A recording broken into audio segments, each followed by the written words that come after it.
गीत नंबर 54।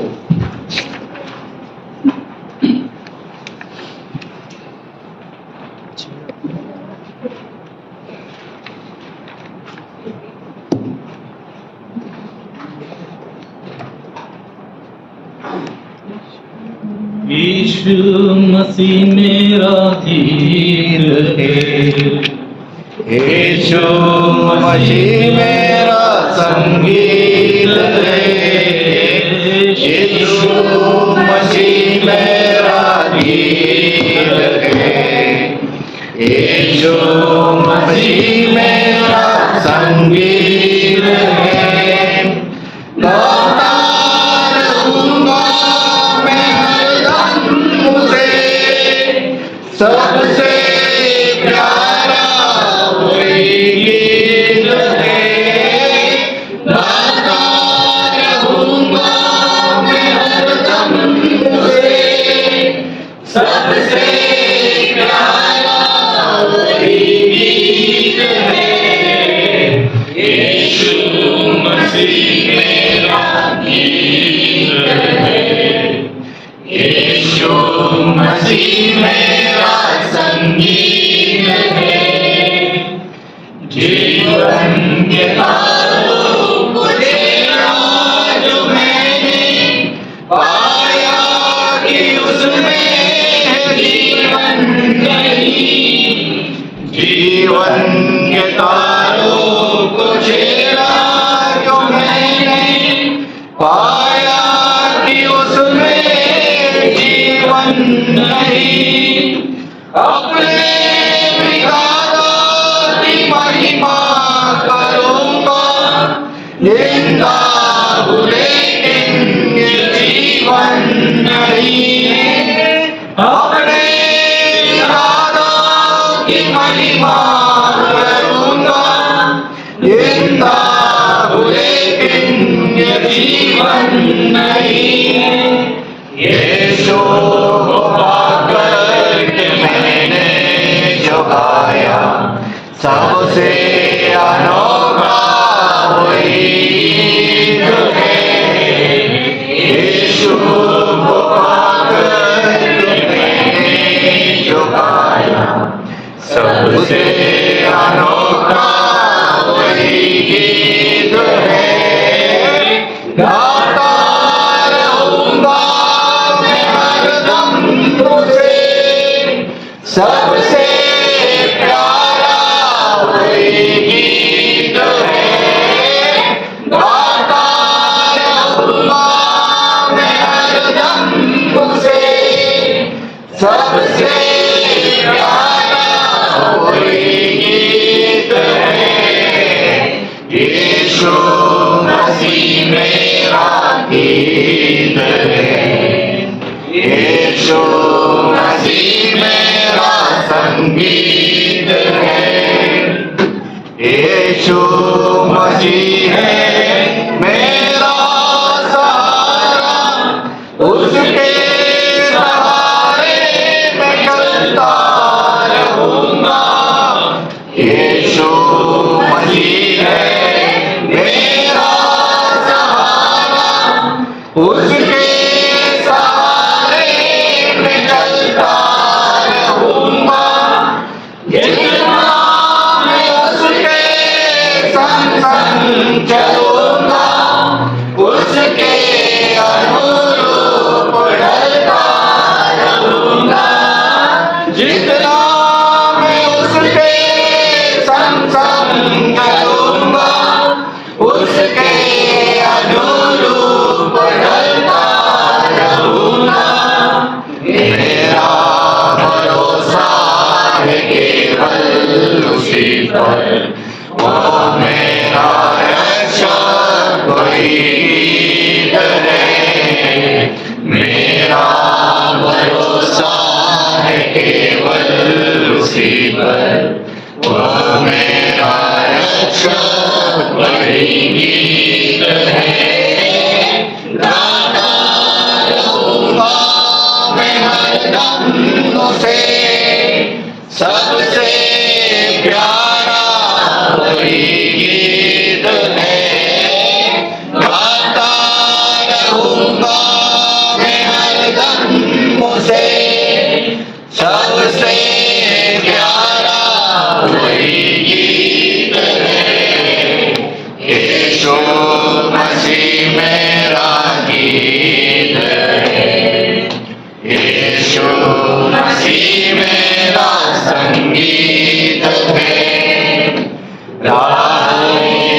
मसीह बढ़ते ही रहना, अब तेरी मंजिल आने लगी है। राहे मसीह बढ़ते ही रहना, अब तेरी मंजिल आने लगी है। दुनिया में फंस कर हारा न जाना, आवाज मंजिल से आने लगी है।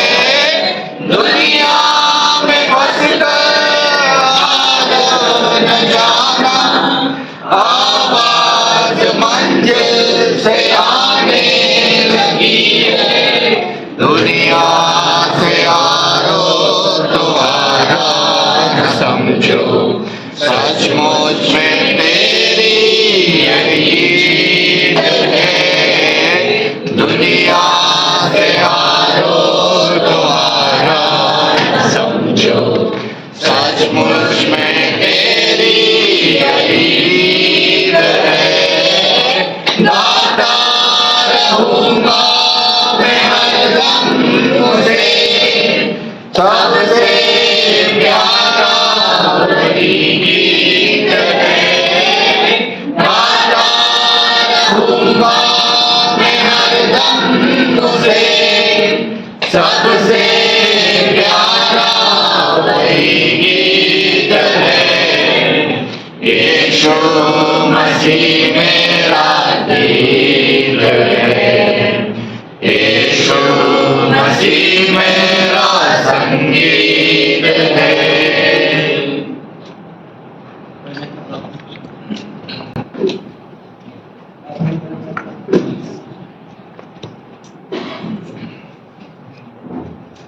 आइए हम प्रार्थना करेंगे। हमारा उद्धारकर्ता पिता परमेश्वर, हम आपको धन्यवाद देते हैं, स्तुति करते हैं। उनकी स्तुति और महिमा के योग्य हमारा सारा सृष्टि का अधिपति ईश्वर आपका यहोवा, जो राजा आपका राजा, आपका प्रभु। हे पिता परमेश्वर, आपने हमारे अपने पुत्र प्रभु यीशु मसीह के द्वारा हमें दिए के जो अनुग्रह और कृपा और दया के लिए हम प्रभु को धन्यवाद देते हैं। प्रभु आपके अनुग्रह और कृपा के द्वारा हमारे लिए आज के दिन प्रभु ने हमें आशीष और अनुग्रह दिया। आपके पवित्र वचन के द्वारा प्रभु जी हमें जो अंतिम समय में जो होने वाला बातों को, जो इसराइल के संबंध में प्रभु हमने जो अपने दासों के द्वारा जो बातों को हमारे सामने जो प्रकट किया है, जो अंतिम समय में क्या क्या जो इसराइल को पुराने वाला विपत्ति के बारे में हमने देखा है प्रभु जी, हमें सुना है। लेकिन प्रभु हमारे जो मन में जो अंतरण में हमें स्वीकार करने लिए बहुत कुछ कठिन बात है, लेकिन फिर भी आपके आत्मा के द्वारा हमें कुछ बातों को हमें समझाते हैं, हमें समझने के लिए प्रभु आप हमें सहायता और अनुग्रह करते हैं, इसलिए धन्यवाद देता हूँ। अभी फिर से प्रभु जी आज शाम का समय प्रभु आपके हाथों में समर्पण करते हैं। आज का प्रति दूसरा सेक्शन के लिए प्रभु आपके दास को आपके हाथों में समर्पण करता है प्रभु जी, अब उनको प्राणानुग्रह और कृपा करें। अपना डेविड बदल के लिए हम प्रार्थना करते हैं। जो कुछ प्रभु जी आपने उनको जो हमारे लिए हमें जो सिखाने के लिए जो प्रयत्न किया है प्रभु, उनको प्राणानुग्रह और कृपा करें, हमें समझने के लिए प्रभु उपयोग करें, क्योंकि हमारा अंधकरण प्रभु जी हमारा कान को हमें प्रभु जी बराबर आपके वचन के द्वारा हमें खोलते, क्योंकि हमें समझे प्रभु उनका ओटों से निकलते हर एक शब्द प्रभु जी आपका गौरव आपके सामर्थ्य के द्वारा प्रकट किया गया है। इसलिए प्रभु आपको दास को आपके हाथों में समर्पण करता हूँ। और अधिक से प्रभु जी हम जो सीख रहे बातों को प्रभु हमें समझने के लिए प्रभु हमें उपयोग और आनंद रहता है। वैसे जो आया हो गया सब भाई बहन के लिए हम प्रभु को धन्यवाद देते हैं। प्रभु सबको सुरक्षित और आरोग्य और बल और कृपा दिया, और आगे भी प्रभु के हाथों में समर्पण करते हैं। प्रभु हमें आनंद और कृपा करे, धन्यवाद देते हैं। प्रार्थना हमारा प्रभु यीशु के नाम से करते हैं, सुनो और मेरा पिता।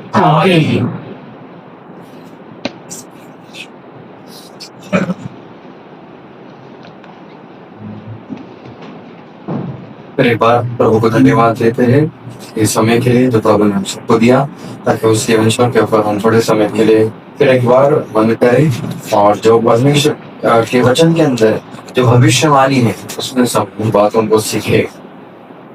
बाइबल एक ही ऐसी किताब इस पृथ्वी के ऊपर है जो हमें बताती है आगे आने वाले दिनों में क्या होने वाला है।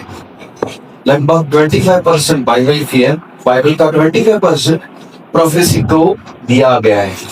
यानी इसका मतलब जितना न्यू टेस्टामेंट है, जितना नया नियम है, उतने प्रोफेसीज की जगह बाइबल के अंदर दी गई।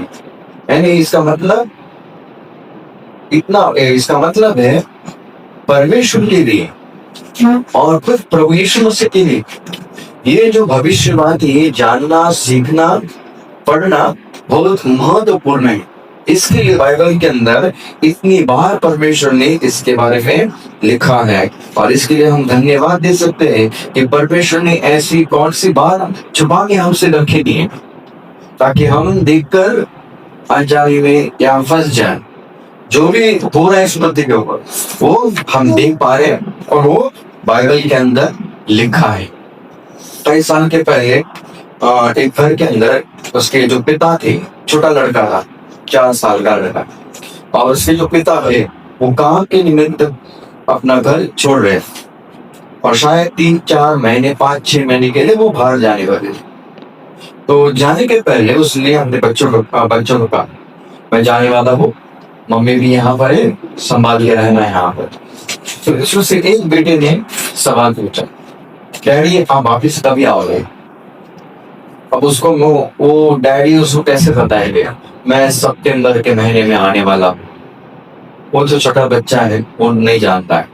तो उसने कहा, उसने डैडी ने एक चीज कही, जब आ जाए यहाँ पर, तो वो घर के बाहर आया उसको छोटे बच्चे को लेकर और उसने कहा ये जो पेड़ दिख रहे, ये पेड़ की जो पत्तियां हरी है, ग्रीन है आज, लेकिन जब ये पेड़ की पत्तियां धीरे धीरे लाल पे बदलेंगे और ब्राउन पे बदलेंगे और धीरे धीरे वो पेड़ से नीचे गिरने लगेंगे, तब मैं आने वाला।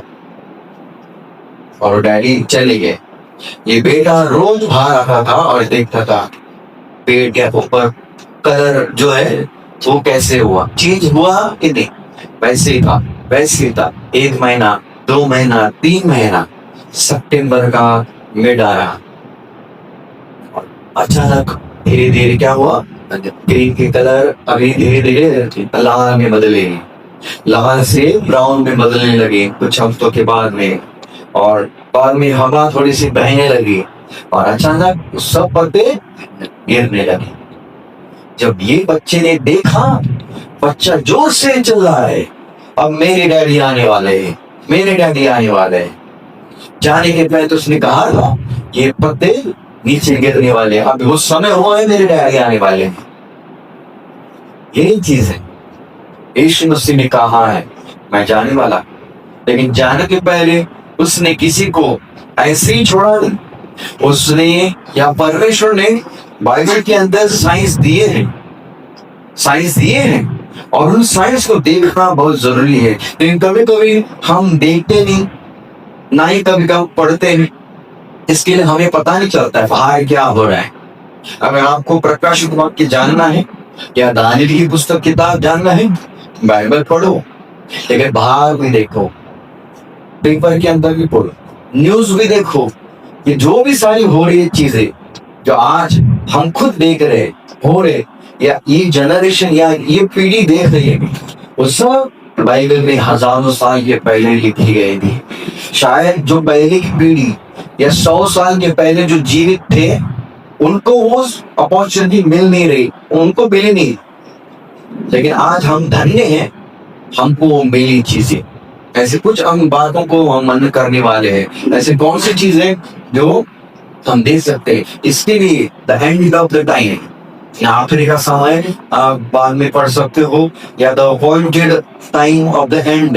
ये जो फ्रेज है ये यहाँ पर पहली बार लगभग 5 बार आता है, और ये जो सेकंड फ्रेज है the appointed time of the end, ये दानियेल 8:19 में आता है, आप बाद में पढ़ सकते हैं। इसका मतलब एक ही है, अंत का समय। अब अंत का समय कौन सा है? लास्ट डेज कौन सा है? आज आखिरी का दिन है, या आज आखिरी का today is the last day, आज है लास्ट, आज आखिरी का दिन है। 100 साल पहले का दिन वो भी आखिरी के दिन थे, वो भी आखिरी के दिन। अगर आप हिब्रू उसका पहला अध्याय 1 और 2 वचन पढ़ोगे, वहां पर क्या लिखा है? Hebrews chapter 1 verse 1 and 2। हाँ, पहला अध्याय 1 और 2। पूर्व युग में परमेश्वर ने बाप दादाओं के थोड़ा थोड़ा करके और भाषी मात्र से भविष्य वक्ताओं के द्वारा बातें कर इन अंतिम दिनों में हमसे पुत्र के द्वारा बातें की। इन अंतिम दिनों में अपने पुत्र से द्वारा उसने बातें किया। यानी अंतिम दिन कहाँ से शुरू हुआ तुम्हें? जब इस पृथ्वी के ऊपर प्रभु यीशु मसीह ने अपनी सेवा शुरू की, उसी दिन से अंतिम दिन को शुरू हुआ, उसी दिन से। और इसके लिए यहोवा के आदेश में भी लिखा है, अंतिम दिनों में तुम्हारे बच्चे ड्रीम्स देखेंगे, विजन देखेंगे और बोलेंगे। ये परमेश्वर की भविष्यवाणी उस पेंटिकोस्ट के दिन में भी वहां पर पूरी हुई हमें दिखाई देता है। हर विश्वास की हो, यानी अंतिम दिन एंड लास्ट डेज आए नहीं, क्या आने वाले नहीं। वो कब के शुरू हुए? यीशु मसीह जब इस पृथ्वी के ऊपर था, और जब यीशु मसीह ने उस काना गांव में पहला चमत्कार किया, उस दिन से अंतिम दिन की शुरुआत उसी दिन से। और वो दिन आज भी इस पृथ्वी के ऊपर हो रहा है और चल रहा है। आए ये जो दुनिया के अंदर जो हमें साइंस दिए हैं, जो पवित्र शास्त्र में लिखे, उसके ऊपर हम कुछ समय के लिए हम मान्य करने वाले हैं। जो साइंस हम देख रहे, खुद हम देखते हैं, लेकिन फिर भी कभी कभी हम समझ नहीं पा रहे। सबसे पहली चीज तो मेरे लिए दानियल उसका 12 बात है और 14वां वचन कोई पढ़ेगा।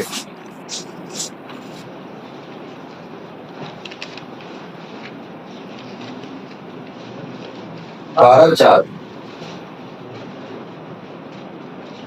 परंतु हे दानियल, तो इन वचनों को गुप्त रख और इस पुस्तक पर अंत समय तक के लिए मुहर लगा। अनेक लोग यहाँ वहाँ भाग दौड़ करेंगे। हाँ, बस सबसे पहला साइन क्या है?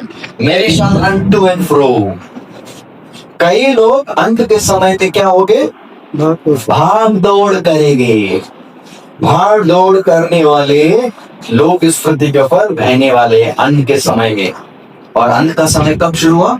यीशु मसीह का जब सेवा शुरू हुआ, उस समय से अंत के समय शुरू हुआ। यानी ये 2000 साल में कितना परिवर्तन आया इस पृथ्वी के ऊपर हम देख सकते हैं।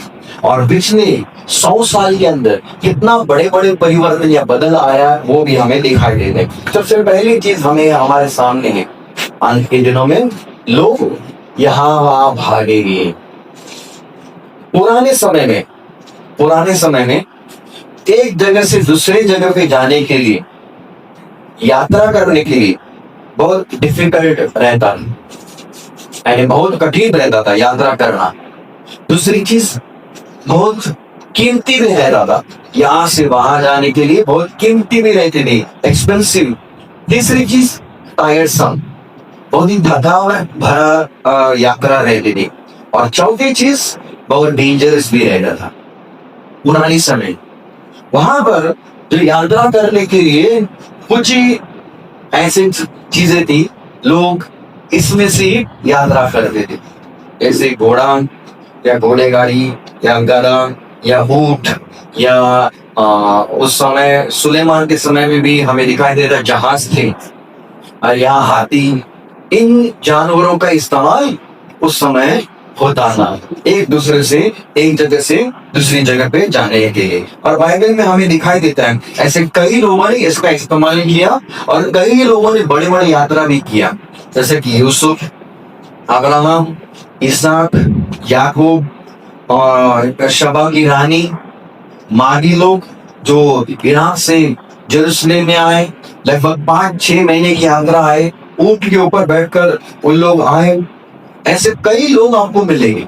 यीशु मसीह ने भी यात्रा की ऊंट के ऊपर बैठकर। उस समय यहाँ से वहां जाना बहुत कठिन था, डेंजरस था, एक्सपेंसिव था। और इसके लिए यीशु मसीह ने एक पैराबल कहा, लूक उसका 10वें अध्याय 30 वचन में। वहां पर एक व्यक्ति था जो नीचे हेलियो में, फ्रॉम जेरूसलेम टू जेरिको, यरूशलेम से वो नीचे जा रहा था, यरीहो की तरफ वो नीचे जा रहा था। और अचानक जो आए उसको मारा, जो भी था उसके पास वो ठीक में लेके चले गए। उस समय यात्रा करना बहुत कठिन काम था।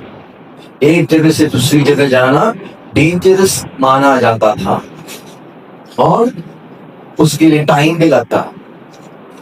3 महीना, 4 महीना, 5 महीना, मांगी लोग आए लगभग 5-6 महीने लगे रहेंगे इराक से यरूशलेम आने के लिए, चल के और घोड़े के कैमल के ऊपर बैठकर। लेकिन अभी आज के समय, आज के समय में सब कुछ क्विक, फास्ट, स्पीड, यही चीज हमें दिखाई दे रहा है। ट्रैवलिंग कितना आसान बन गया। 2 दिन पहले हम मुंबई में थे, हम लोग कुछ 11 घंटे के बाद में हैदराबाद। 2 घंटे पहले हम लोग मुंबई में थे, 2 घंटे के बाद में हम लोग हैदराबाद। कुछ घंटे के पहले एक व्यक्ति इंडिया में रह रहा है, कुछ घंटे के बाद वो दुबई में रह। ट्रैवलिंग इस पृथ्वी के ऊपर कितना बढ़ रहा है। Many shall run to and fro। आप देखोगे अक्सर बॉम्बे की स्थिति अगर मैं बताऊंगा, बॉम्बे में रोज लोकल ट्रेन के अंदर लगभग 90 लाख से लेकर 1 करोड़ तक यात्रा कर, सिर्फ लोकल ट्रेन के अंदर डेली इतने लोग यात्रा कर रहे हैं यहां से वहां। लगभग 2.5 करोड़ से भी ज्यादा लोग मेल एक्सप्रेस में यात्रा कर रहे हैं इंडिया के अंदर रोज। उसमें से 60-70% आप लोग उस 2.5 करोड़ में, यानी इतने लोग इस पृथ्वी के ऊपर यात्रा कर रहे हैं। ये चार्ट तो बहुत साल के पहले का शायद मुझे लगा है, तब 12 का, ये 12 का चार्ट है। अब देखो कितने लोग ट्रैवलिंग इस पृथ्वी के ऊपर कर रहे हैं, यानी रोज इस पृथ्वी के ऊपर ट्रैवलिंग होनी जा रही है। कोविड आया लेकिन फिर भी लोग घर में थे, लेकिन फिर भी ट्रैवलिंग था, ट्रैवलिंग बंद नहीं हुआ। Many shall run to and fro. इतना ही नहीं, कई साल के पहले 2012 में अगर आप पढ़ोगे ना, वहां पर यहाँ से शायद मुझे लग रहा है कश्मीर से लंदन जाने का बस भी निकला था, शुरू किया था बाय रोड। लेकिन बीच में अफगानिस्तान है, बाद में कुछ ऐसे अलग अलग और देश, मुस्लिम कंट्रीज है, टेररिस्ट है, इसके कारण इसका जो शुरू होना वो सक्सेस नहीं हुआ। 12 दिन 12 या 13 दिन लगेंगे वहां पर जाने के लिए कश्मीर से लंदन तक। ये थोड़ा सा ये जो प्रोजेक्ट था ये फेल हुआ, लेकिन रोड अभी भी है, रोड अभी भी है। और पिछले महीने क्या हुआ मालूम है ना, आपने सुना रहेगा न्यूज में, पिछले महीने में मुंबई से या भारत देश से लगभग कई लोग अपनी उनकी कार लेकर लंदन चले गए। यही से भारत देश से, ये पिछले महीने के शायद मुझे लग रहा है अप्रैल की घटना है। यहाँ से लंदन चले गए लगभग 16 किलोमीटर, 16,000 किलोमीटर, 20 कंट्री उन लोग कवर करेगी और 65 या 70 डेज में ये सब होगा। अभी भी उन लोग यात्रा में रहेंगे शायद। इस पृथ्वी के ऊपर इतने सारे लोग आज या पता नहीं टू एंड फ्रो अपना काम करने के लिए, दूसरों के या कुछ भी करने के लिए लोग, इंसान इस पृथ्वी के ऊपर काम कर रहे हैं। और ये वही चीजें इन लोग इतने सारे कंट्रीज ने पार्टिसिपेट किया है और लंदन में उन लोग जाने वाले हैं अलग अलग दिशा से। आप रास्ते के अंदर भी देखो इतने सारे ट्रैफिक आज क्यों ट्रैफिक हो रही, क्योंकि बाइबल में लिखा है लोग इधर से उधर जाएंगे, यात्रा करेंगे। उस समय पुराने समय में लोग कम निकलते थे बाहर, लेडीज लोग बाहर कम निकलते थे। लेकिन आज जवान लड़के हो, लड़कियां हो, छोटे बच्चे हो या लेडीज हो, जेंट्स हो, कोई फर्क नहीं पड़ता है। आज पूरी दुनिया बाहर है और इस पृथ्वी के ऊपर कार इंक्रीज हो रहे हैं। अगर आप देखो कई देशों में, जैसे कि मैक्सिको में कई देशों ने सिर्फ हफ्ते में 4 दिन को गाड़ी चलाए एक व्यक्ति, क्योंकि बाहर ट्रैफिक है। उसको डेट अलॉट किया जाएगा, तो मंडे या थर्सडे वही दिन में तो अपनी गाड़ी बाहर निकालेगा। क्यों? क्योंकि ट्रैफिक इतना चल रहा है, इतना बढ़ रहा है। ये जितने सारे ट्रैफिक हो रहे हैं वो एक इस पृथ्वी के ऊपर हमारे सामने एक साइन है। किसका साइन? अंत के दिनों का साइन, अंत के दिनों का साइन। रेलवे की यात्रा देखो धीरे धीरे बढ़ने लगी। पहले जब निकली सिर्फ सीएसटी से थाना तक, मुंबई में जब बॉम्बे में पहला निकला फिर सीएसटी तो थाना था। अभी कितने रूल्स यार, अभी तक सब तक अभी लोग और आगे लेके जा रहे शायद लोकल पे। क्यों हो रहे इंक्रीज? क्यों हो रहे सारे व्हीकल्स इंक्रीज? क्यों? क्योंकि आखिरी के दिनों में हम रह रहे हैं। ये हमारे सामने साइंस है। रोड आप देखोगे, रोड का कंस्ट्रक्शन सिर्फ 50 साल पीछे था और मुंबई को देखो, इतना डेवलपमेंट नहीं था, इतने रोड्स नहीं थे। लेकिन अचानक पिछले 25 साल में आपको रोड आसान मिले, एक्सप्रेस हाईवे, नेशनल हाईवे, कितने बड़े बड़े हाईवेज आपको मिलेंगे।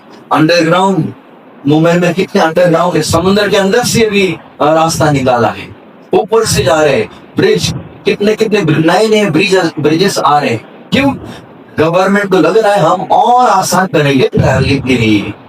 नहीं, इसके लिए ये सारी चीजें जो हो रहा है, इंक्रीज हो रहा है, वो यहाँ से वहां जाने के लिए और बाइबल के हिसाब से, और बाइबल के अंदर जो लिखा है वो पूरा होने के लिए।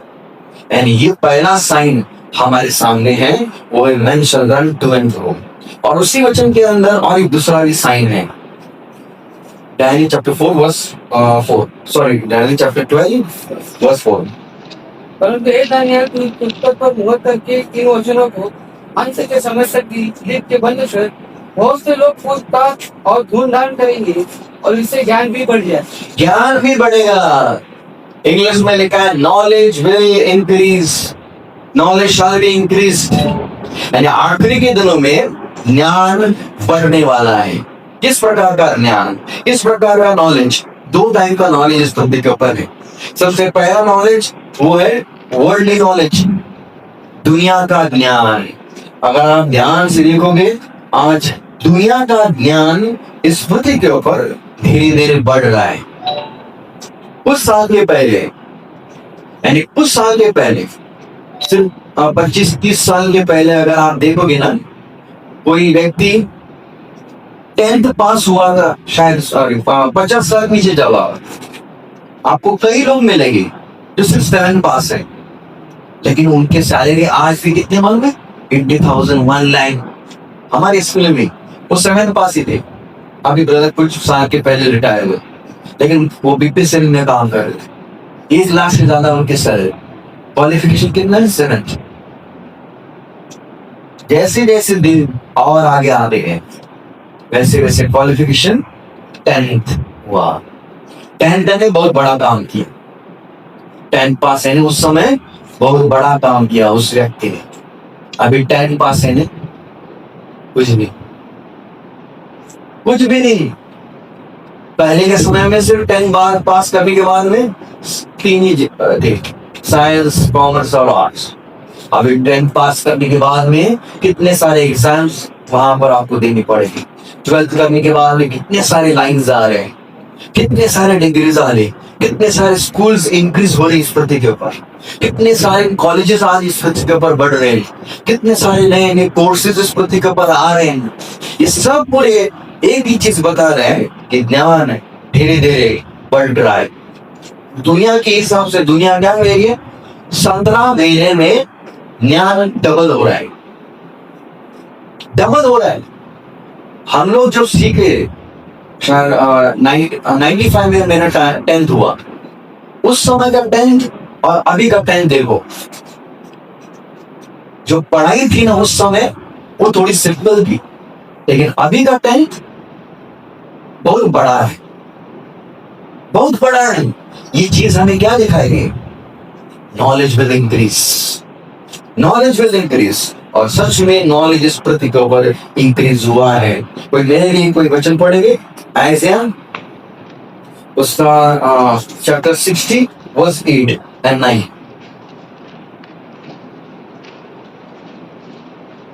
8 पढ़ेंगे तो भी चलेगा। Isaiah 60 verse 8।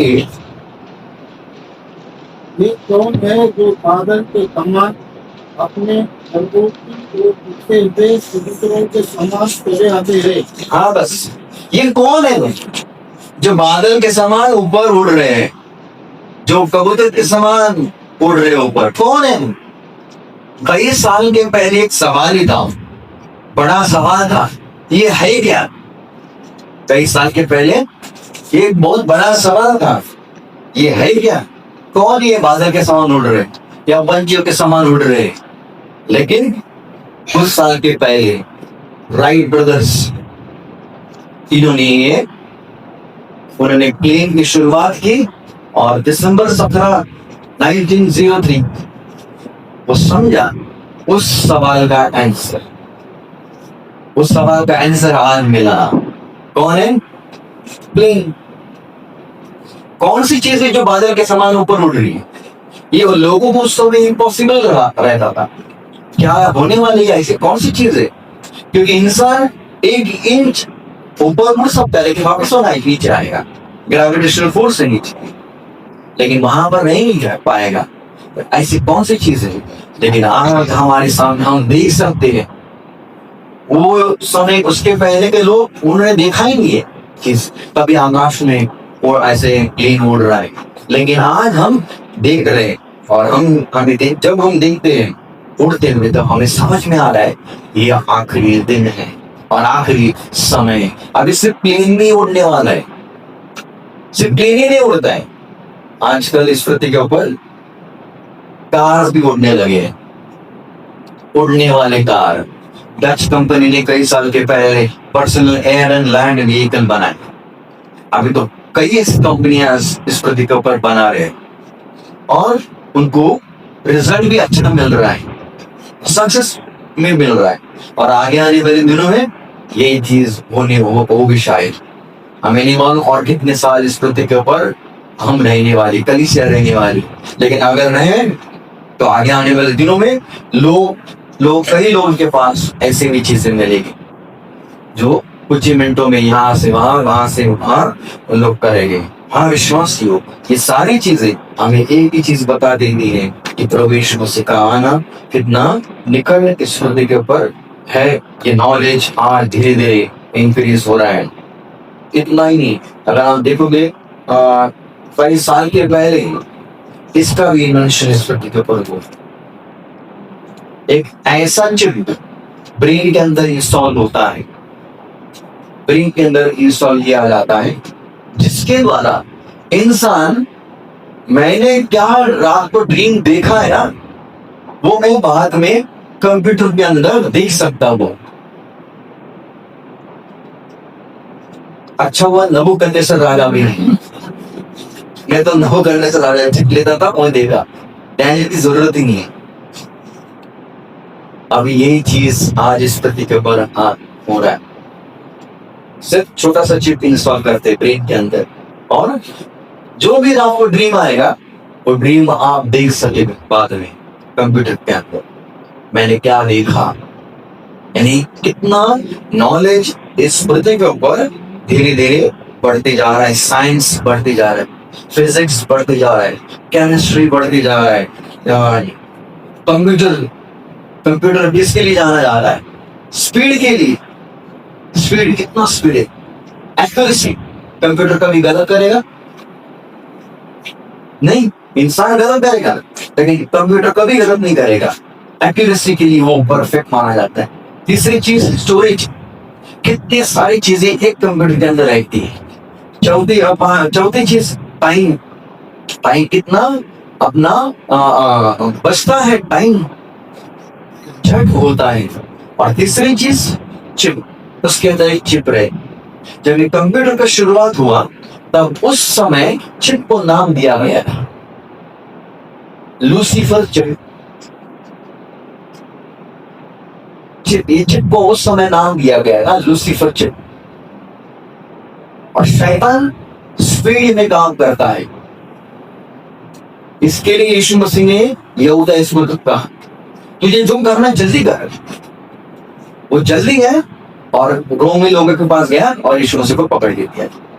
शैतान को भी मालूम है, हम बाद में देखने वाले, मेरा समय बहुत कम है, इसलिए जो भी काम करते हैं वो जल्दी करता है, स्पीड, एक्यूरेसी। शैतान कभी गलत नहीं करता, पूरा एकदम परफेक्ट काम करता है अपना। चौथी चीज, शैतान स्टोरेज, उसको भी मालूम है सब कुछ, वो क्लेवर है। सुबह हमने देखा डैनियल से भी होशियार वो है शैतान, लूसीफर। टाइम, उसको मालूम है टाइम क्या है, लेकिन इंसान इसके अंदर फेल हो रहा है। इंसान टाइम का वैल्यू समझ में नहीं आ रहा है। हाँ विश्वासियों, ये सारी चीजें हमारे सामने है जो है। शायद उस समय ऐसे लोग भी कह रहे थे ये कंप्यूटर है ने एक शैतान, और आज पूरी पृथ्वी के ऊपर लोगों के पास है, लोगों के पास है। और बाद में इस पृथ्वी के ऊपर अगर आप देखोगे जैसे जैसे टेक्नोलॉजी बढ़ती जा रही है, ये धीरे धीरे आती जा रहा है। मोबाइल मार्केट इस पृथ्वी के ऊपर one of the largest market इस पृथ्वी के ऊपर माना जाता है। अभी हर एक व्यक्ति के पास मोबाइल है, छोटे छोटे बच्चों को छोड़, हर एक व्यक्ति के पास आज इस पृथ्वी के ऊपर है। और टैबलेट, ये सारी चीजें आज इस पृथ्वी के ऊपर अवेलेबल है। और जो भी हो रहा है अभी देखने में, क्या हो रहा है, क्या करना चाहिए आपको पता चलेगा, बस पता चलेगा। Knowledge will increase, knowledge will increase. पहले के समय में क्या हो रहा है उसके लिए इंतजार करो, कल सुबह तक पेपर आने तक हमें नहीं मालूम, लेकिन अभी एक सेकंड में पता चलेगा क्या दिल्ली में हो रहा है। वही चीज कई साल के पहले बाइबल में के अंदर में लिखा है, Revelation chapter 11 verse 9। Revelation chapter 11 verse 8 पहला पढ़े और 9, 8 या 9। उनके शव बड़े नगर के शव बड़े रहेंगे जो आत्मिक रूप से कलम और मिश्रण कहलाता है, जहाँ उसका टोकरी जिस पुल पर चढ़ाया गया था। सब लोगों और कुलों और भाषाओं और जातियों के लोग उनके शवों को 3.5 दिन तक देखते रहेंगे और उनके शवों को कब्र में झकने न देंगे। हाँ बस, अब ये दो आदमी कौन है मालूम है, रफली मैं बताना चाहता हूँ। सबसे मैं रफ एक आइडिया देता हूँ। पूरा रेवलेशन चैप्टर 1, 2 और 3 चर्च नीचे है, church on this earth. Chapter 1, 2 और 3 कलीसिया के बारे में लिखा है, चर्च अभी भी इधर है। चैप्टर 4 एंड चैप्टर 5 चर्च आपको कहां पर मिलेगा मालूम है, सॉरी, चर्च इन हेवन। 4 और 5 चर्च इन हेवन। जब कलीसिया स्वर्ग में जाएगी, जब रैप्चर होगा और कलीसिया स्वर्ग में जाएगी, उसी वक्त कुछ दिन के बाद में या कुछ महीने के बाद में इस पृथ्वी के ऊपर 7 साल का संकट आने वाला है, पूरी पृथ्वी के ऊपर, इस्राएल देश के ऊपर नहीं, सिर्फ पूरी पृथ्वी के ऊपर। और बाइबल के अनुसार वो 7 साल का समय परमेश्वर ने 2 हिस्सों में डिवाइड किया है, 3.5 साल और 3.5 साल। पहले 3.5 साल को परमेश्वर ने नाम दिया है ट्रिबुलेशन, संकट का समय, संकट का समय मराठी में देखिए। और दूसरा सेकेंड हाफ उसको नाम मिला है ग्रेट ट्रिबुलेशन, यानी महासंकट। क्यों? यानी जो पीड़ा पहले 3.5 साल में आने वाली है, उससे बढ़कर और ज्यादा पीड़ा सेकेंड हाफ में आने वाला है। इसके लिए परमेश्वर ने 2 अलग अलग पार्ट में डिवाइड किया, 3.5 साल, 42 मंथ्स, 1260 डेज, या 10 टाइम्स एंड हाफ टाइम। इसको हम इस प्रकार डिवाइड कर सकते हैं। पहले 3.5 साल में क्या होगा?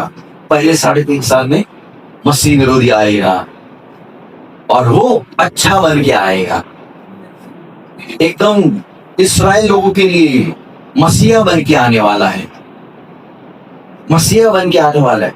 उसके बारे में रेवलेशन 6 में लिखा है, वहां पर वो लिखा है घोड़ा घोड़े के ऊपर बैठ के कोई आने वाला है, उसके पास बो है लेकिन एरो नहीं है। इसका मतलब उसके पास आज की तारीख में रिवॉल्वर है लेकिन अंदर गोलियां नहीं है। तो क्या फायदा हो रिवॉल्वर का? कुछ फायदा नहीं। यानी इसका मतलब वो शांति बनाने के लिए आएगा, अच्छा बन के आएगा। और सबसे पहली चीज वो क्या करने वाला है, यहूदी लोगों को खुश करेगा। यहूदी लोगों को खुश करने के लिए एक ही चीज चाहिए, वो है हमने देखा था अभी, वो है वो मंदिर। वो मंदिर मुस्लिम लोगों के हाथ से लेगा और यहूदी लोगों को देगा वो जगह। देने के बाद में वहां पर वो मंदिर बांध देगा। ये उसका टेक्निक होगा। और मंदिर बांधते बांधते 3-3.5 साल हो जाएगा। 3.5 साल होने के बाद में वो खुद मंदिर के अंदर जाएगा और कहेगा मैं ही परमेश्वर हूं, और उसकी मूर्ति भी बनाएगा वहां पर। और शायद उस समय मूर्ति बोलेगी, वो बोलने वाली मूर्ति रहेगी। और यह अभी चौंकाने वाली बात नहीं है। आज इस पृथ्वी के ऊपर कई ऐसी मूर्ति है जो बोलते हैं। रोबोट्स आए हैं आज, अभी भी। हर एक सवाल उनको कुछ भी पूछो, आंसर आपको मिलेगा 1 सेकंड में। बोलने वाली मूर्ति, और वो बोलने वाली मूर्ति वहां मंदिर के अंदर खड़ा रहेगा और इस लोगों को कहेगा कि मेरी पूजा करो, मेरी आराधना करो। कई लोग उसके पीछे जाएंगे, कई लोगों को मारेगा क्योंकि वो नहीं करेगा, और कई लोगों की वो पीछे लगेगा और इस्राएल लोग भागेंगे उस पेट्रा इस जगह पे। और सेकंड 3.5 साल में ये जो शांति का पुरुष बना था, वो व्यक्ति एक बहुत ही भयानक रूप लेगा। एक सबसे भयानक रूप लेने वाला है, एक खराब व्यक्ति बनेगा और इस्राएल लोगों के पीछे लगने वाला है। और उस समय में ये सब संकट और महासंकट चल रहा है। उस समय में सुसमाचार बताने वाले आज के समय में कौन है मालूम? कौन बता रहे सुसमाचार का काम? कलीसिया, चर्च ये काम कर रहे हैं। लेकिन हम स्वर्ग में जाएंगे, स्वर्ग में जाने के बाद में इस पृथ्वी के ऊपर सुसमाचार कौन बताएगा? कोई नहीं रहेगा बताने के, लेकिन रहेगा कोई। बाइबल है नीचे, बाइबल रहेगा हमारा। जो आप नोट्स लिख रहे हो ना, वो पेपर, वो बुक्स यहीं पर रहेंगे। इतना ही नहीं है, कोई है जो लोग उनमें यीशु मसीह के ऊपर विश्वास नहीं करते, वो लोग यहीं पर रहेंगे। उनको मालूम है यीशु मसीह आने वाला था, हमने सुना था, और लेके जाएगा। वो गया है। वो लोग यूट्यूब के अंदर कितने सारे मैसेजेस है, वो लोग। लेकिन इतना ही नहीं, परमेश्वर और एक काम करेगा उस समय जब इस पृथ्वी के ऊपर संकट शुरू होगा। उस समय परमेश्वर अपने 2 दासों को भेजने वाला है। 2 दास, और शायद उनके नाम बाइबल में लिखे नहीं है, लेकिन 98% वो हनोक और एलिया रहने वाले हैं। हनोक और एलिया इस पृथ्वी के ऊपर आएंगे, क्योंकि बाइबल के अनुसार वो ही 2 जन हैं जो मरे नहीं है। वो ऐसे ही स्वर्ग में चले गए इसी शरीर में। और हनोक को लगभग 5000 प्लस हुआ है तब तक, और एलिया को 2500 प्लस उसका एज हुआ है एलिया का। ये लोग 2 जन आएंगे। कहां पर आने वाला है? इस यरूशलेम में आने वाले। और यरूशलेम में आकर फर्स्ट 3.5 साल में वो सुसमाचार का काम करेगी,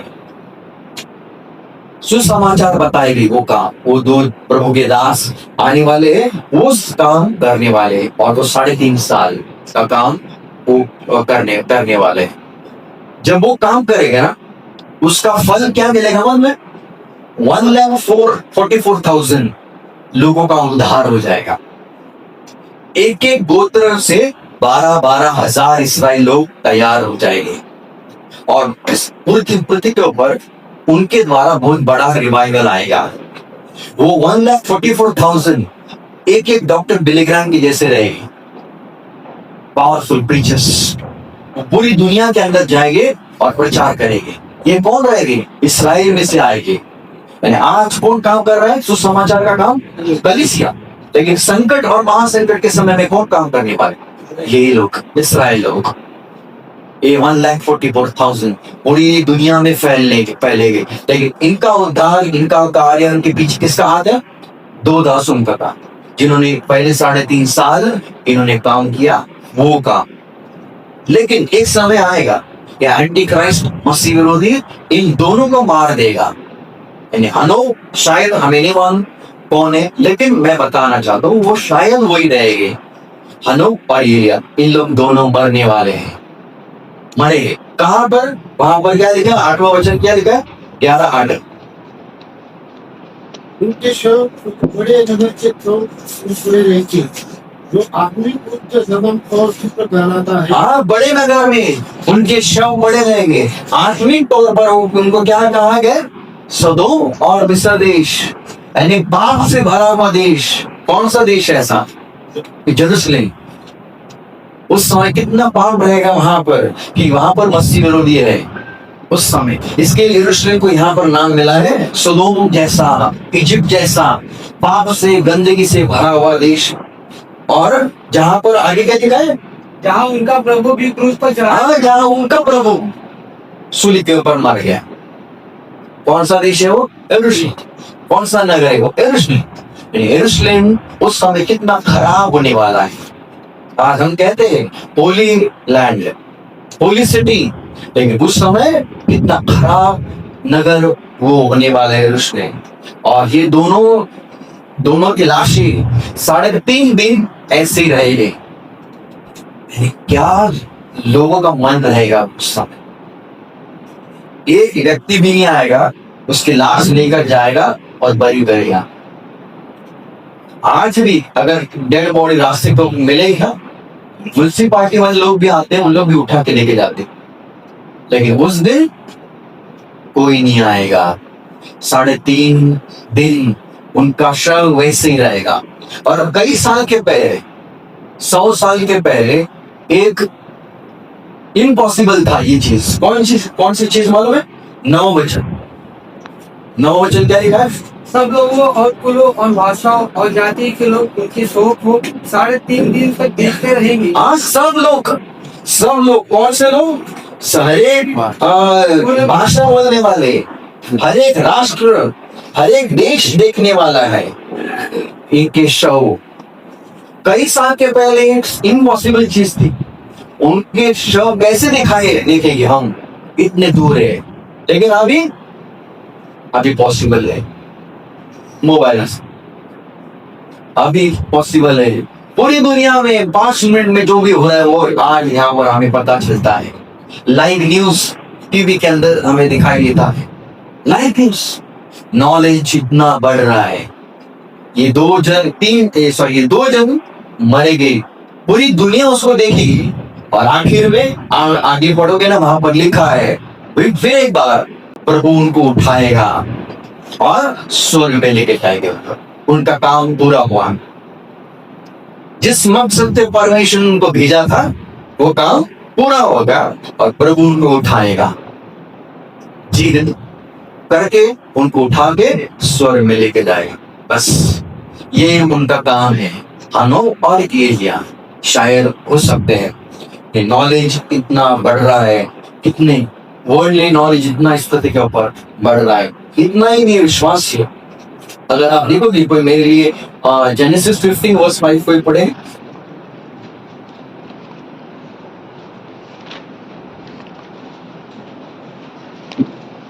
और उसने उसको बाहर ले जाके कहा, आकाश की दूसरी से तारागण को गिन या तू उनको गिन सकता है? फिर उसने उससे कहा, तेरा वंश भी ऐसे ही हो। परमेश्वर ने अब्राहम से एक सवाल किया, ऊपर देखिए, इन तारों की ओर देखिए, क्या तू उनको गिन सकता है? क्या गिन सकता है? एक बड़ा और एक महत्वपूर्ण सवाल था। और कई साल के पहले इंसान ने अपनी आंखों से गिनने की कोशिश की है। और नॉर्थ और साउथ सदर्न हेमिस्फीयर में जब उन्होंने गिना 3-3 हजार तारे, 3-3 हजार तारे वो गिन पाए, कम से कम लगभग 3,000। ये पूरे पृथ्वी का डिवाइड करोगे ना, नेकेड आई से, इसी आंख से इंसान उतने आंखें तारे गिन सकता है। आज भी हम थोड़े गिन सकते हैं ना तारों को, इतने 15-20 इस एरिया में है, हम गिन सकते। उसी प्रकार कई साइंटिस्ट ने खोज किया है और उन्होंने कहा है कम से कम 3000 गिन सकते इस आंखों से, ऊपर और नीचे 3000, यानी लगभग 6000 तारे इंसान गिन सकता है इस आंखों से। उसके बाद में गैलीलियो ने अपना जो टेलीस्कोप बनाया, उस समय तो 1564 से लेकर 1642 तक गैलीलियो ने उसकी ये इतिहास के अनुसार या उसके नॉलेज के अनुसार इस टेलीस्कोप से लगभग वो 60,000 तारों को गिन सकता, लगभग 60,000 इस टेलीस्कोप से। बाद में और जैसे टेलीस्कोप इंक्रीज हुए, उसका रेजोल्यूशन इंक्रीज होने लगा। उस समय 1850 साल में, यानी 17th सेंचुरी में, लगभग इंसान 6 लाख तारे गिन सकता था। उस समय 6 लाख तारे गिन सकता है। लेकिन वो एक वचन पढ़ेंगे, यिर्मयाह 33 वर्स 22।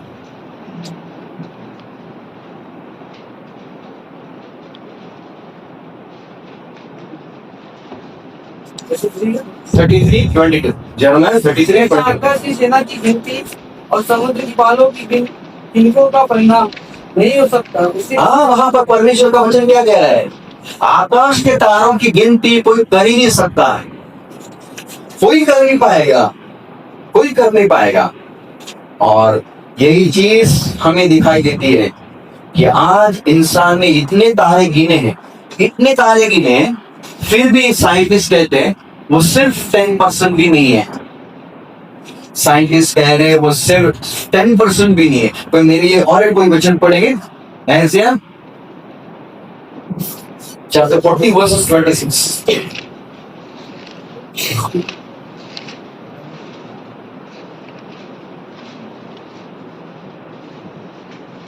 इतनी बात को पहले से बताया था, जिससे हम ये जानते हैं कि ये पूरे काल की ये प्रकट किया, जिससे हम कहे कि वो सच्चा है। कोई भी बताने वाला नहीं, कोई भी सुनाने वाला नहीं। तुम्हारी बात 40 सर्विस वर्स 26। अपनी आंखों पर उठाकर देखो, कितने इनको सिरजा।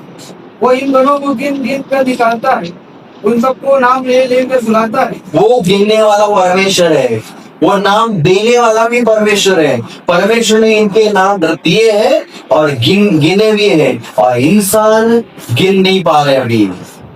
कितने बड़े बड़े, ये 3.2 मिलियन पिक्सल का ये कैमरा है, इतना पावरफुल कैमरा है, लेकिन फिर भी इसके अंदर भी कम आ रहे।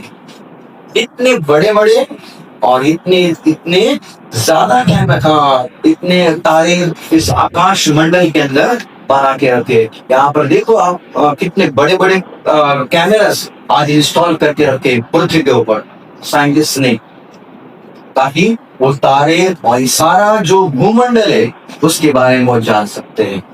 ये जो आंसर है इंसान को कभी दे नहीं पाएगा। परमेश्वर ने किया वो सवाल अब्राहम को, देख क्या तू उन तारों को गिन पाएगा क्या? आंसर सिर्फ परमेश्वर के पास ही है, इंसान कभी नहीं दे पाएगा। और साइंस और साइंटिस्ट इसके अंदर फेल हुए हैं। यानी साइंस का नॉलेज, फिजिक्स का नॉलेज, ज्योग्राफी हो या मैथ्स का हो, ये सब धीरे धीरे बढ़ने लगे हैं। Knowledge will increase. इतना ही नहीं, पिछले कुछ महीने पहले हमने पढ़ा भी रहेगा, एक डॉक्टर ने बॉम्बे से ऑपरेशन किया, शायद मुझे लग रहा है ओमन में ऑपरेशन किया। वो डॉक्टर यहाँ पर मुंबई में बैठा था और उसने ऑपरेशन ओमन में किया। इतनी टेक्नोलॉजी पृथ्वी के ऊपर, शायद पिछले महीने की न्यूज है, यानी इतनी टेक्नोलॉजी पृथ्वी के ऊपर आज बढ़ रही है। Knowledge will increase. और अगर आप देखोगे पिछले कुछ हफ्ते के पहले, मई 12, शायद मुझे लग रहा है मई 12, पिछले हफ्ते की न्यूज है। अब जापान मून के बाजू में लगभग 11,000 किलोमीटर एक रिंग वहां पर बना है, सोलर रिंग, ताकि पूरे जापान को लाइन मिल सके free of cost. Solar ring, ये सब ज्ञान बढ़ रहा है इस पृथ्वी पर। ये हमारे लिए इम्पॉसिबल है, लेकिन इंजीनियर कहते हैं शायद हम कोशिश करेंगे। अभी मालूम नहीं कितने साल और कितने दिन उनको लगेंगे, लेकिन इनका ये प्रोसेस अब से ये शुरू हो रहा है। वर्ल्डली नॉलेज इंक्रीज हो रहा है। कितना हो रहा है हम गिन नहीं पाएंगे, हम कभी सोच नहीं पाएंगे। इतना इस पृथ्वी के ऊपर ये दुनिया का ज्ञान बढ़ रहा है। दूसरे सेक्शन में और कुछ हम बातों के ऊपर मन करेंगे। इस प्रकार सिर्फ वर्ल्डली नॉलेज नहीं, स्पिरिचुअल नॉलेज भी इस पृथ्वी के ऊपर धीरे धीरे बढ़ रहा है, और वही चीज हम आज भी पृथ्वी के ऊपर देख रहे हैं। और प्रभु करे उस प्रभु के आगमन के लिए हम तैयार हो जाए, क्योंकि हमें पत्तियां जो हरे भरे थे लाल और ब्राउन होने लगे हैं, वो अभी गिरने के लिए समय है। और हमारा जो प्रभु है वापिस आने का समय बहुत ही निकट है। इन चारों ओर जो भी हमने देखा, एक ही चीज हमने देखी, नॉलेज, और knowledge will increase, travelling will increase, लोग यहाँ से वहां, ये सारी चीजें बताती है हम आखिरी के दिनों में रह रहे हैं, और प्रभु का आना कितना निकट है। प्रभु करे इन वचन के ऊपर अपनी आशीष दे। आमीन। धर्म भाई पहले एक बार प्रभु का धन्यवाद देने दिया आपके लिए। हमने देखा अब तक 1 घंटे में 2 ही चीज हुई, 2 ही चीज, और मेरे लगता है अंदर शायद 50 चीजें रहेगी। वो एक चीज के अंदर और दूसरे चीज के अंदर, उसके अंदर आप 20 या 21 रहेगा। इतने सारे साइन थे। अब तक सिर्फ आपने क्या देखा, ट्रैवलिंग, लोग यहाँ से वहां जा रहे हैं, दानी 12 में आते हैं। और दूसरी चीज हमने देखी नॉलेज विल इंक्रीज, और उस नॉलेज विल इंक्रीज में से पहली चीज हमने देखी वो है दुनिया का ज्ञान बढ़ेगा। लेकिन दूसरी चीज अगर आप देखेंगे ना, स्पिरिचुअल नॉलेज भी अभी बढ़ा है इस पृथ्वी के ऊपर। कई साल के पहले डैनियल चैप्टर 12:4 में क्या लिखा है, दानियल मैं तो दानियल की इस पुस्तक पर मोहर करके नूतनों को अंत के समय के लिए बंद रखा। हाँ, बस परमेश्वर ने दानियल को क्या कहा, जब ये सारी किताब परमेश्वर ने दी, दानियल लिखा पूरा डैनियल, तब परमेश्वर ने कहा इसको तो बंद कर दे, बंद कर दे, मोहर बंद कर दे। उसने बंद किया। लेकिन जब परमेश्वर ने जॉन को दिया, तब जॉन को क्या कहा, 20:10 में रेवलेशन, फिर उसने मुझसे कहा इस पुस्तक की भविष्यवाणी की बातों को बंद मत कर, क्योंकि समय निकट। बंद मत कर, अभी तो खोल, तू बंद कर, अभी समय और निकट है। एक को कहा बंद कर, दूसरे को कहा बंद मत कर। अब एक चीज मैं यहाँ पर बताना चाहता हूँ, इस पृथ्वी के ऊपर 3 प्रकार के ग्रुप है, कल भी हम उसके ऊपर हम देखने वाले हैं। सबसे पहले चलो, दूसरा ग्रुप अन्य जाति, अविश्वास, फिर वो हिंदू हो, मुस्लिम हो, कोई भी हो, अविश्वास, अनबिलीवर, सेकंड ग्रुप। और थर्ड ग्रुप है यहूदी, द जूस। 3 ग्रुप है, और 3 ग्रुप के लिए परमेश्वर ने 3 अलग अलग चीजें दी है बाइबल में। द बुक ऑफ डैनियल, ये किसके लिए दिया मालूम है, कलीसिया के लिए नहीं दिया है। The book of Daniel is given to the book to the Jews. इसके अंदर सील कर दे, एक दिन आने वाला है, यहूदी लोग इस डैनियल को वापस पढ़ने वाले हैं।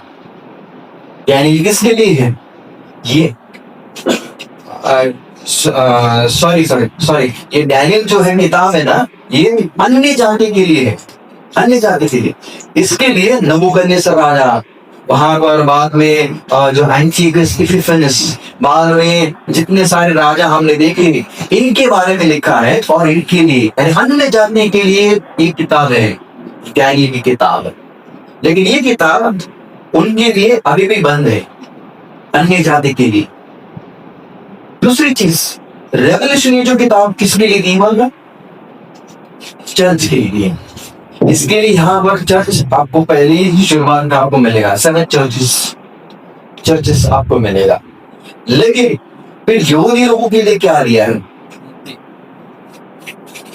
कौन कर सकेगा?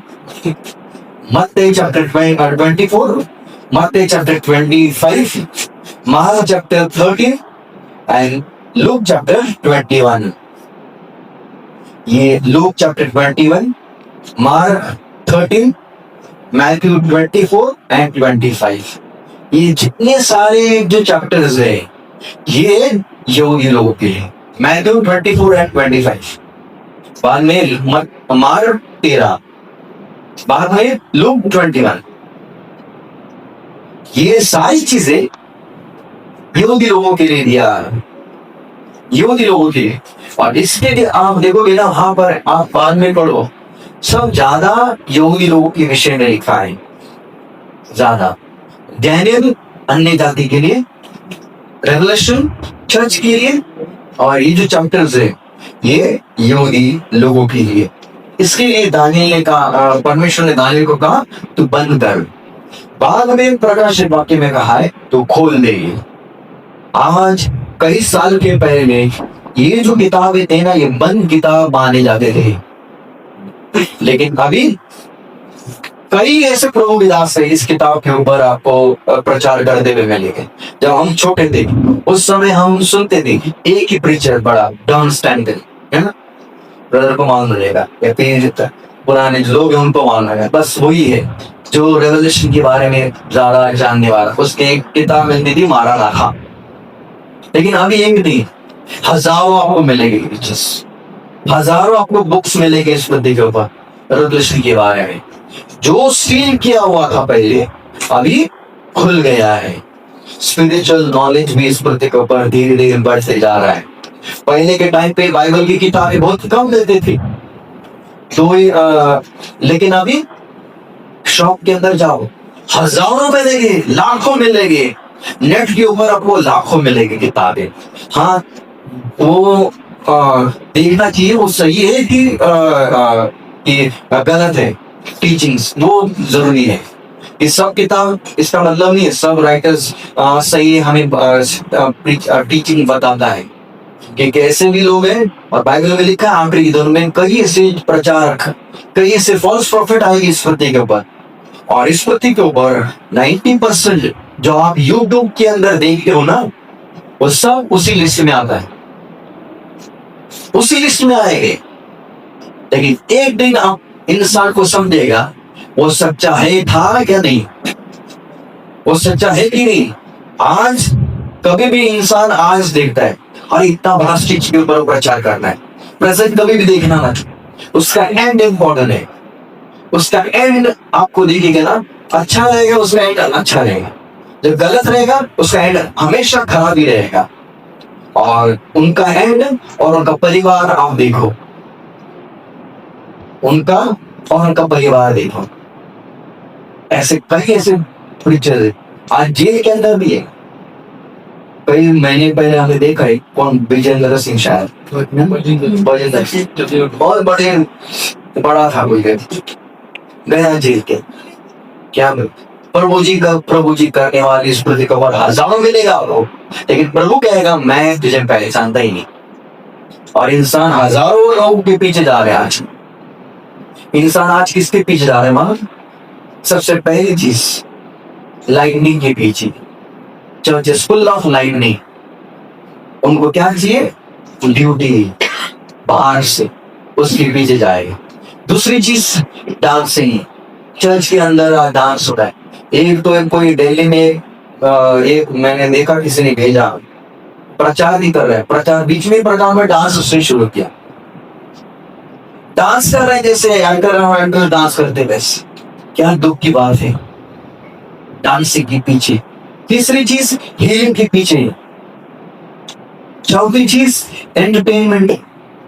आज कलीसिया के अंदर क्या हो रहा है? परमेश्वर का वचन नहीं, वो तो साइड में ही, परमेश्वर का वचन बस 5 मिनट, लेकिन डांसिंग हीलिंग वही 2-3 घंटा चल रहा है। ये 4-5 चीजें आप हटाओ, कितने जन आएंगे वहां पर?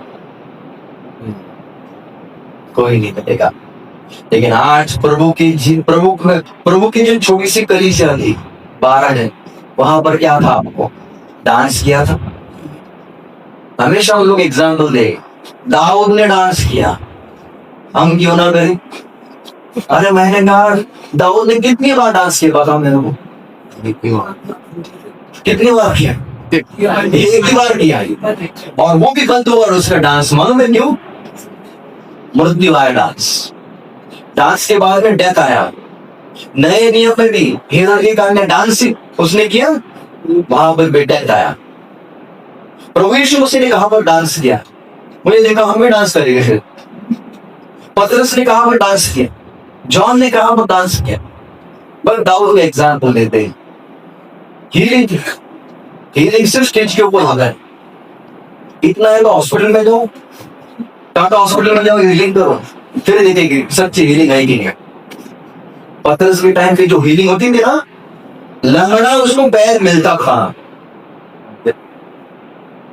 आज एक्टर ही वहां पर रहते, उनको ही वापिस चलता है। अभी पिछले महीने नहीं, एक कल मैंने सिस्टर को कहा, एक सिस्टर को टेस्टमेंट में, पिछले महीने में पुणे में था 4 दिन। वहां पर एक औरत एक दूसरे डिनोमिनेशन से आई वचन सुन के की, और उसने सुना। बाद में उसने कहा, वो आ गया तो उसने मेरे मुझसे कहा, उसने कहा मैं एक ऑर्गेनाइजेशन में काम करती। उसने नाम नहीं बताया। उसने कहा मैं एक ऑर्गेनाइजेशन में काम करती। वो पास्टर पूरी इंडिया में और बाहर भी फेमस है, आपने देखा भी रहेगा। उसने कहा उसने मुझे जॉब पे रखा। मेरा जॉब क्या है मालूम है? टेस्टिमनी देना, गवाही देना। कौन सी गवाही? जो पास्टर मुझे लिख के देगा वही गवाही देना। और एक गवाही के मुझे इतने इतने पैसे मिलते थे। और गवाही आप यूट्यूब में देखो, मिलेगा। मैं यानी उसके जीवन में क्या क्या प्रॉब्लम है वो बताएगी, और वो लिख के कौन देगा? वो पास्टर। मैंने बोला ऐसे भी रह गई। दुख की बात है, आज नॉलेज बढ़ रहा है, लेकिन उसमें से शैतान का नॉलेज और झूठ नॉलेज भी इस प्रति के ऊपर बढ़ रहा है। इसके लिए संभालना कौन सा सही है और कौन सा गलत है। हमें लग रहा है ये सही है, हमें लग रहा है ये सब कुछ अच्छा है, अच्छा बोल रहा है, हम उसके पीछे जाए। उनका एक ही मकसद है, खुद फोकस खुद होना चाहिए। नहीं, हम नहीं दिखना चाहिए। हमारे जीवन में से कौन दिखना चाहिए? क्राइस्ट। कलीसिया में सबसे मुख्य कौन है? क्राइस्ट। अगर उस कलीसिया के अंदर क्राइस्ट दिखाई नहीं ना, कभी जाना। क्रिस्त मसीह की महिमा देखनी चाहिए। इसके मूसा ने एक चीज कही, शो मी दाई ग्लोरी। मुझे वही चीज देखना है, वही चीज देखना। विश्वासियों, स्वर्ग में जाओगे आप, 2 सरप्राइज आपको जरूर मिलेगा देखने के लिए। सरप्राइज मिलेगा, अरे ये व्यक्ति कैसे यहाँ पर? ये पहला सरप्राइज रहेगा। अरे ये व्यक्ति, हमें सोचा भी नहीं ये व्यक्ति यहाँ पर आएगा। हम लोग कहाँ पर सोचते थे ये व्यक्ति तो नरक नहीं जाएगा, लेकिन ईश्वर में है। ये पहला सरप्राइज मिलेगा। और दूसरा सरप्राइज, अरे ये व्यक्ति है ही नहीं, वहां पर गए। जिसको हम सोच रहे थे स्वर्ग पे जाएंगे, वो व्यक्ति है ही, वो सरप्राइज मिलेगा। इसकी निष्पत्ति के ऊपर संभाल के रहना। आज दुनिया के अंदर दुनिया में नॉलेज बढ़ रहा है और आत्मिक नॉलेज भी बढ़ रहा है, लेकिन उस आत्मिक नॉलेज में झूठ भी बढ़ रहा है और सच भी बढ़ रहा है। इसके लिए जो बाइबल में लिखा है वही सच है, जो बाइबल में लिखा है वही सत्य है। और बाइबल कहां पर फोकस लेता है? पूरी बाइबल रिवॉल्व किसके ऊपर है? सिर्फ क्राइस्ट के ऊपर, प्रभु यीशु मसीह। और यीशु मसीह ने तो कुछ फायदा दिया। हाँ विश्वास है, इसके लिए ये दूसरी चीज एक साइन है। तीसरी चीज, इतना समय हमारे पास नहीं है, लेकिन यहाँ पर थर्ड चीज में यहाँ पर फिर एक बार इसराइल का भी एक साइन हमारे सामने आता है। कोई ले लीजिए आइज़ाया 66 8 9 10 पे पढ़े, उसमें से 8 पढ़ेंगे क्योंकि टाइम इतना नहीं है। ऐसी बात किसी ने कभी सुनी? ऐसी बात किसी ने कभी सुनी है क्या? ये बात देखो, कौन सी बात है जो किसी ने ऐसे सुनी है क्या? आगे, इसने कभी ऐसी बात देखी? ऐसी कभी देखी है कि किसी ने बात? और क्या देश एक ही दिन में उत्पन्न हो सकता है? क्या एक देश एक ही दिन में उत्पन्न हो सकता है क्या? हो सकता है क्या? परमेश्वर को सारी सृष्टि बनाने के लिए 6 दिन लगे, लेकिन एक देश एक ही दिन में उत्पन्न हो सकता है क्या? उसके ऊपर हम मालूम करेंगे। ये कौन सा देश है मालूम है? इसराइल। इसराइल बाइबल के हिसाब से, कुरान के हिसाब से और तौरात के हिसाब से इसराइल और इसराइल के अंदर जेरूसलम ये सेंटर पॉइंट माना जाता है। पूरी पृथ्वी का सेंटर पॉइंट कौन सा है? जेरूसलम। जेरूसलम। और पहले हमने डोम ऑफ रॉक देखा, वो पत्थर है ना, पत्थर। मुस्लिम या कुरान के हिसाब से जो पत्थर हमने देखा ना, वो पूरे दुनिया का सेंटर पॉइंट माना जाता है। ये बाइबल भी कहती है। एजकेल उसका 5वां अध्याय 5वां वचन क्या देगा? एजकेल 12:5।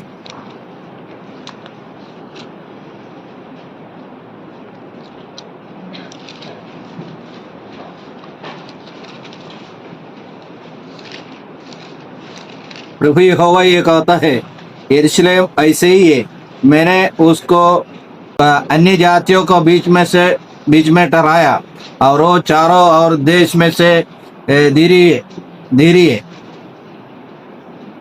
बीच में यरूशलेम कहाँ पर है?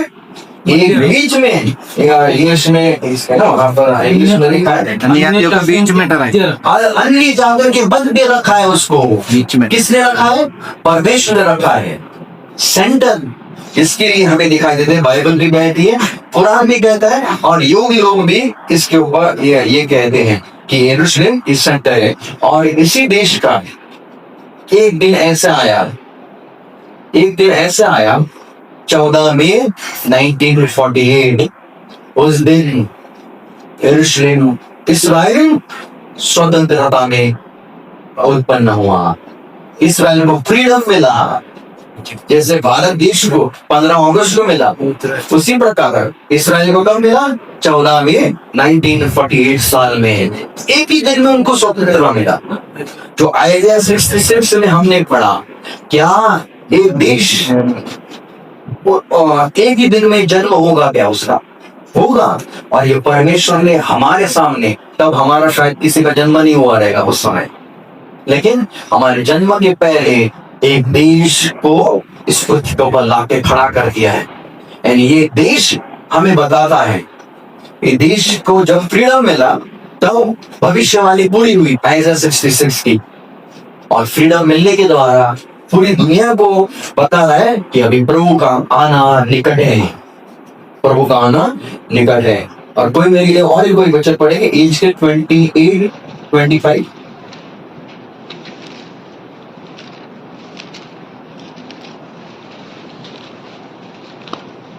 प्रभु यहोवा जो कहता है, जब मैं इज़राइल के घराने को उन लोगों में से इकट्ठा करूंगा जिनके मध्य वे तीतर बितर हुए हैं, और जात जात के सामने उनमें अपनी पवित्रता प्रकट करूंगा, तब वे अपने उस देश में निवास करेंगे। तब वो अपने देश में निवास करेंगे। जो देश, जिसे मैंने अपने दास याकूब को दिया, जिसे मैंने अपने दास याकूब को दिया। कौन सा देश है? इस्राएल देश। परमेश्वर क्या कह रहे हैं? मैं उत्पन्न आऊंगा, और सब इस्राएल लोग वहां पर चले गए, और धीरे धीरे जा रहे इस्राएल लोग अपने अपने उस देश में, इस्राएल देश में। ये हमें क्या बता रहा है कि प्रभु का आना कितना निकट है। प्रभु का आना कितना निकट है। और जैसे कई साल के पहले प्रभु यीशु मसीह ने खुद कहा था, ये प्रोफेसी बड़ी ऑफ फिग ट्री, लोग उसका 11 का है 21वां अध्याय 29 से लेकर 32 तक। जब तुम देखोगे इस अंजीर के पेड़ को, वो अभी धीरे धीरे बढ़ रहा है, तब तुम देखोगे कि वो प्रभु यीशु मसीह आने वाला है। कोई मेरे एक पढ़ेगा तो अच्छा होगा। 29। उसने उनसे एक दृष्टांत भी कहा, अंजीर के पेड़ और पेड़ों को देखो। हाँ, अंजीर के पेड़ को देखो और दूसरे पेड़ों को देखो। अंजीर का पेड़ और दूसरे पेड़। अंजीर का पेड़ कौन है? इसराइल। दूसरे में कौन है? दूसरे राष्ट्र। आगे यदि उनमें कोपले निकलते तो तुम देखकर आप ही जान लेते हो कि कृष्ण का निकट। इसी रीति से जब तुम ये बातें देखो तब जान लो कि परमेश्वर का राज निकट। ये हाँ, ये इसराइल के लिए है। इसके लिए मैंने कहा लूक चैप्टर 21 मार्क 13 मत्ती 24-25 ये चैप्टर्स किसके लिए है? इसराइल के लिए। यहाँ पर प्रभु यीशु मसीह भी बता रहा है इसराइल के लिए, और इसराइल के बारे में द बर्डिंग ऑफ फिग ट्री अब ये बढ़ने लगा है, ये कल ये आ गई है। इसराइल उसका जन्म हुआ है इसराइल का 14 मई को, और हमने ये देखा था इसराइल किसके लिए? इसके लिए मैंने सुबह भी कहा था इसराइल को क्या मिला? उनका देश मिला। पहली चीज मिली उनको। दूसरी चीज क्या मिली? उनका कैपिटल भी उनको मिला, जेरूसलम। आज कैपिटल उनका महत्वपूर्ण जगह उनको मिला। तीसरी चीज ये बाकी है, तीसरी चीज वो है वो मंदिर और वो जगह।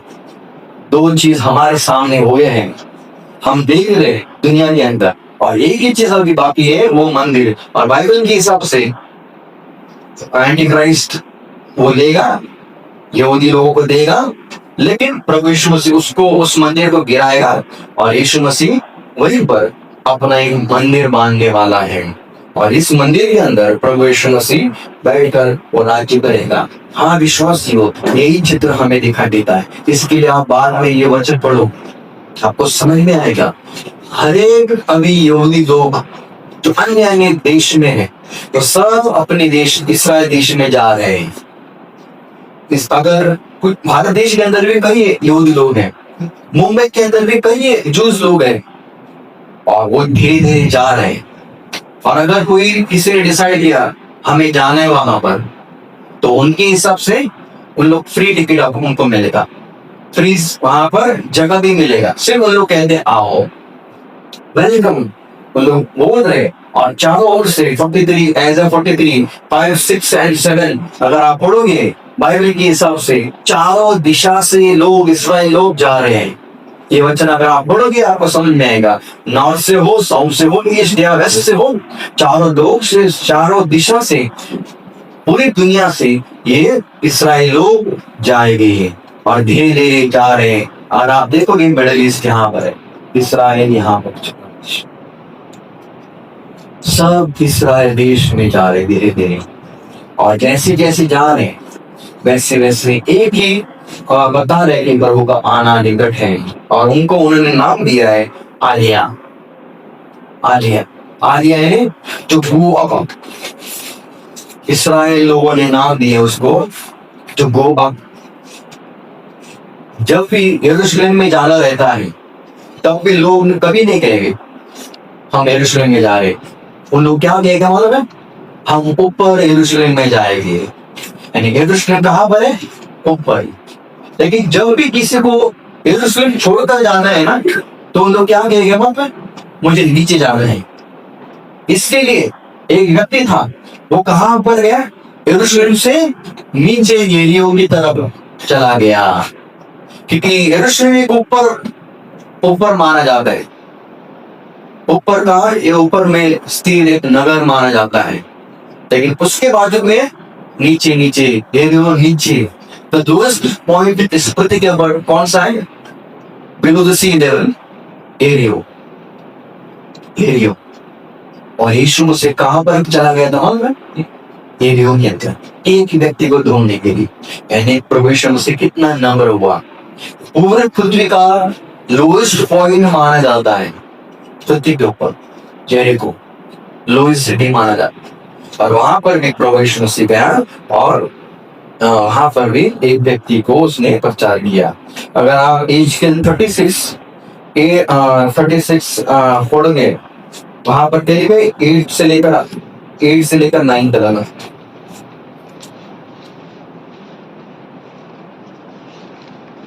परंतु हे इस्राएल के पहाड़ों, तुम पर डालियां पनप गई और उनके फल मेरी प्रजा इकट्ठा हुए लगी, क्योंकि उसका लौट आना निकट। देखो मैं तुम्हारे पक्ष में हूँ और तुम्हारी ओर कृपा दृष्टि करूँ, और तुम जोते बोए जाओ और मैं तुम पर बहुत मनुष्य अर्थात इस्राएल के सारे घरानों को बसाऊंगा और नगर फिर बसाएंगे और खंडरें फिर बनाएंगे। मैं तुम पर मनुष्य और पशु दोनों पर बहुत बहुत बढ़ाऊंगा और वे बढ़ेंगे और फूले फलेंगे और तुमको प्राचीन काल के समान बसाऊंगा और पहले से अधिक तुम्हारी भलाई करूंगा। तब तुम जान लोगे कि मैं यहोवा हूँ। ये सब परमेश्वर ने कहा इसराइल लोगों के बारे में। इसराइल लोग वहां पर जाएंगे, धीरे धीरे बढ़ने वाले हो इसराइल का पॉपुलेशन। और आज पूरी दुनिया में वही हो रहा है। जैसे कि अब्राहम एक पहला व्यक्ति था जिसको हम कह सकते हैं आर्य, यानी बाइबल के इतिहास में, यानी वो कनान देश में चला गया। जैसे अब्राहम गया वैसे ही धीरे धीरे एक फैमिली धीरे धीरे आ रही है। यहाँ पर फोटो भी दिया है, ये फैमिली नहीं चली गई इसराइल देश में, अलग अलग देश से, अलग अलग एरिया से सब पूरे इसराइल देश में धीरे धीरे जाते हुए आपको मिलेंगे। कहीं वहां पर कोई मेरे जफर नहीं, उसका तीसरा अध्याय 10वां वचन कोई पढ़े, जफन्या 3:10।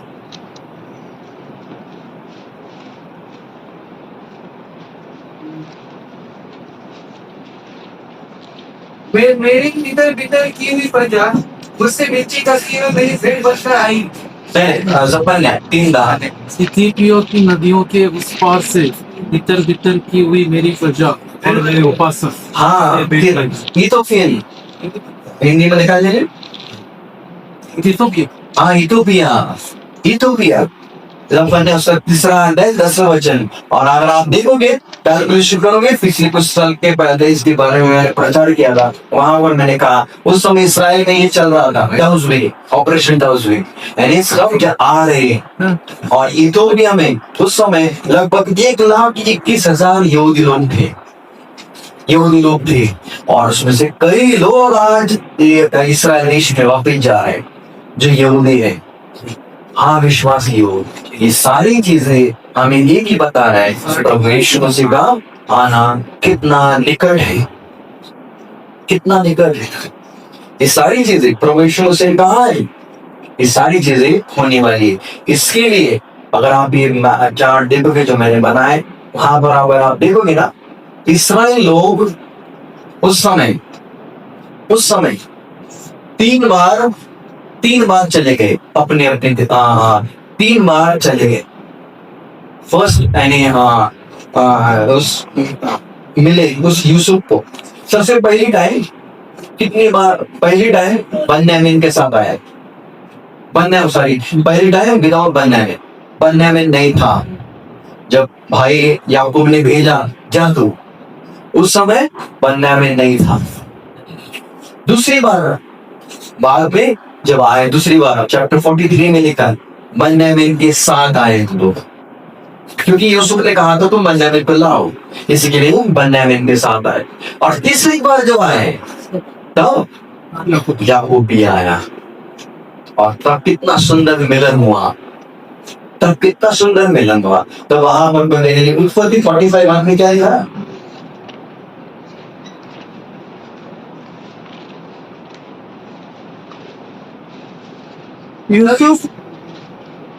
यूसुफ उन सब लोगों के सामने जो उसके आसपास खड़े थे अपने आंख को रोक न सका।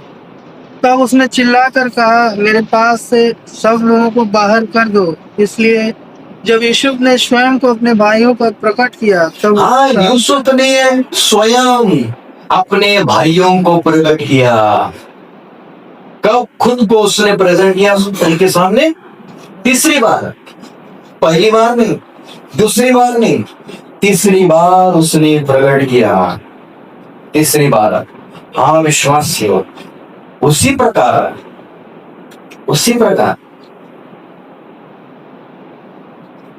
कितने साल हुए मालूम है इस पृथ्वी को? परमेश्वर के लिए परमेश्वर का वचन कहता है एक दिन परमेश्वर के लिए 1000 साल, और 1000 साल परमेश्वर के लिए एक दिन। 1000 साल और 1000 साल एक दिन। अब सोचो, उत्पत्ति से लेकर अब्राहम तक 2000 साल का समय, 2000 साल का समय। उत्पत्ति से अब्राहम तक अब्राहम से लेकर यीशु मसीह तक और 2000 साल का समय, और यीशु मसीह से लेकर पिछले 26 साल के पहले कितना साल हुआ? 2000 साल। यानी टोटल कितने साल हो गए? 6000 साल। हमारे लिए 6000 साल हुए, लेकिन परमेश्वर के लिए 6 दिन, बस 6 दिन हुए। अब ये साइड कर दो, आज पुराने नियम जाने दो, अब नया नियम में आ जाओ। यीशु मसीह से लेकर अब तक कितने साल हुए? 2026, 2000। यानी प्रभु के लिए कितने दिन हुए? 2 दिन, बस 2 ही दिन, 2 दिन बाकी है। अब तीसरा दिन आने वाला है, तीसरा दिन आने वाला है जब यूसुफ कहेगा, अपने भाइयों को खुद प्रकट करेगा। यूसुफ कौन है? हमारा प्रभु यीशु मसीह। प्रभु यीशु मसीह खुद कहेगा अपने भाइयों से, भाई कौन है उसके? ये यहूदी लोग।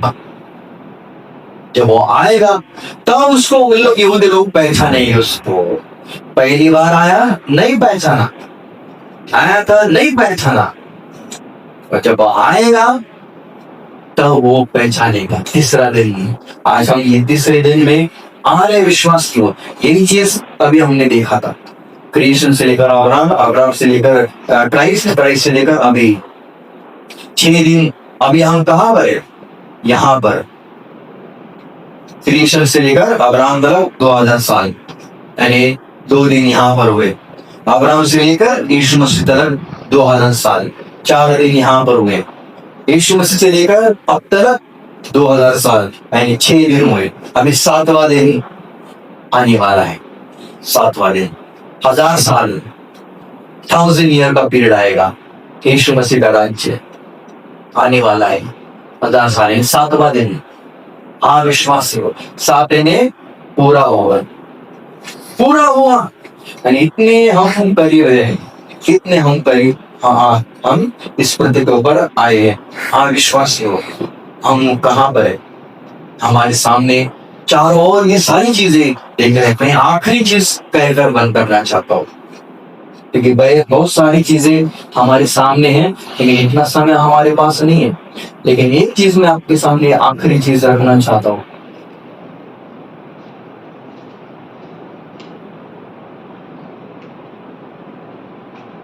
ऐसा 4:1 कोई पढ़े? ऐसा 4:1।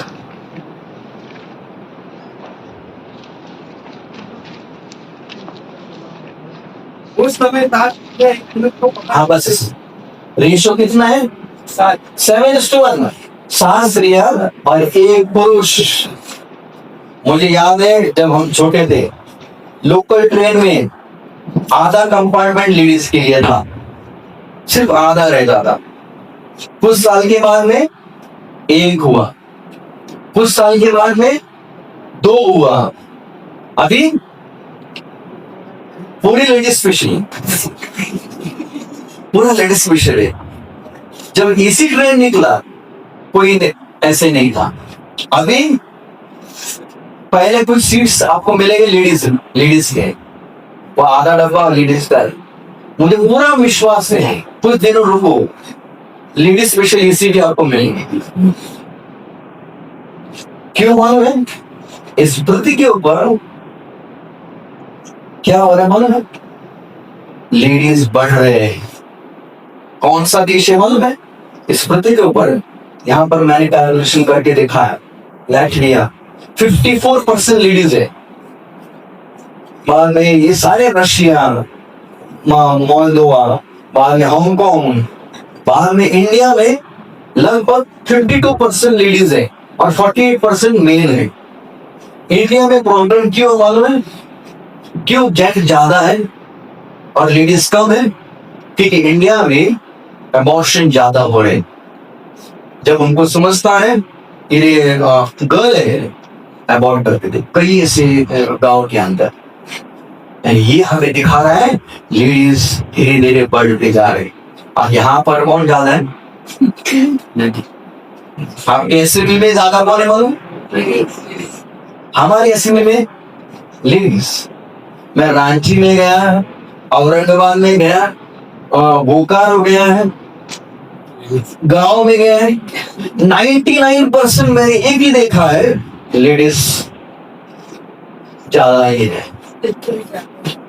यही हो रहा है आज इस प्रति को। ये साइन है जो परमेश्वर ने बाइबल में हजारों साल पहले रखा है। हमारे फैमिली में भी लेडीज ज्यादा है, और मेरी फैमिली के फैमिली है, मैं नहीं कहूँगा सबकी फैमिली में, लेकिन कई फैमिली में आपको लेडीज ज्यादा मिलेंगे। हमारी एक फैमिली थी, मेरे मम्मी के दूर के रिश्तेदार, वो एक फैमिली के अंदर शायद मुझे लग रहा है वो भाई बहन इन्होंने देखा है, सिर्फ वो उस समय आते थे, टोटल 14 भाई बहन ही, और 2 ही भाई, बाकी सब लड़के, अभी सब मर गए, कोई एक भी नहीं रहा। ये स्थिति इस प्रति के ऊपर बढ़ती जा रही है, लेडीज बढ़ती जा रही है। ये हम जो देख रहे हैं ना, कौन सी भी छोटी चीज हो या बड़ी चीज, ये हजारों साल के पहले बाइबल में लिखा है, और उसी प्रकार इस प्रति के ऊपर बढ़ते जा रहा है। ये हम देख रहे हैं विश्वास से। इसका मतलब क्या है? प्रभु का आना निकट है। इसका मतलब क्या है? हम आखिरी दिनों में हैं। लेकिन फिर भी अगर हमारा मन कठिन है, फिर भी अगर हमारा मन और घमंड से भरा है, तो आज अपने मन को नम्र करो, प्रभु के पास आए, और जो प्रभु यीशु मसीह जो आज स्वर्ग में है और वापिस आने वाला है अपनी दुल्हन के लिए, और उसको लेके जाएगा, आने के लिए तैयार रहो, तैयार रहो। अपने जीवन को शुद्धता में रखो, पवित्रता में रखो, क्योंकि बाइबल प्रकाशित वाक्य में अगर आप देखोगे ना, जब तक रैप्चर के पहले चर्च ये नाम आपको मिलेगा, कलीसिया को चर्च ये नाम मिलेगा रैप्चर के पहले। लेकिन एक बार चर्च रैप्चर होता है, उसको चर्च बोला ही नहीं गया, उसको ब्राइड करके बुलाया है, दुल्हन, वधू, दुल्हन करके पुकारा है। आज हम चर्च, और एक दिन हम उसकी दुल्हन होने वाले हैं। एक धन्य बड़ी आशा, हमारा प्रभु यीशु मसीह निकट आने वाला है। लेकिन यहाँ पर ऐसा कोई और भी ऐसा व्यक्ति रहेगा जिसने अब तक यीशु मसीह को अपना उद्धार करता कर स्वीकार नहीं रहेगा, अब तक अपने पापों का अंगीकार किया नहीं रहेगा। तो अभी भी समय है, अभी भी मौका है। इस सारी चीजों को देखो, या आकाश को देखो, इस समुद्र को देखो, कितनी सारी चीजें जो सुनामी आ रहे हैं, भूकंप आ रहे हैं, जो लड़ाइयां हो रही है, ये सब साइंस है इस पृथ्वी के ऊपर। जो सूरज की स्थिति आज देखो कितना गर्म हो रहा है, जैसे जैसे साल बीतते जा रहे हैं वैसे गर्मी भी और बढ़ती जा रही है। ये हजारों साल के पहले बाइबल में लिखा है, और वही नेचर के अंदर हमें बदलाव दिखाई देता है, उसके अंदर हम आ रहे। लेकिन फिर भी हमने यीशु मसीह को नहीं जाना, तो सारी चीजें व्यर्थ हो जाएगी। इसके लिए आने वाले दिनों में प्रभु करे, यहाँ से जाने के पहले या आज सोने के पहले अपना जीवन प्रभु को हाथ दे दो, यीशु मसीह को अपना प्रभु करके स्वीकारो, और अपने मन में पूरे दिल से और पूरे विश्वास के साथ छोटी सी प्रार्थना आप कर सकते हो। हे प्रभु, मैं पापी हूँ, मेरे पापों की क्षमा करना, तू मेरे जीवन में आया और मेरा तू स्वामी बन, और मेरा नाम जीवन की किताब में लिख दे। क्योंकि बाइबल कहती है जिस किसी का भी नाम जीवन की किताब में नहीं लिखा है, वो आग की झील में डाला जाएगा। सच दो ही चीजें, स्वर्ग और नरक, जेरूसलम और बाबुलोन। जेरूसलम न्यू जेरूसलम में बदलने वाला है, लेकिन बाबुलोन अंत होने वाला है। इसलिए आने वाले दिनों में प्रभु करे इस प्रकार रहने के लिए, जीने के लिए और उसके आगमन के लिए हम सबको तैयार रखे। आमीन।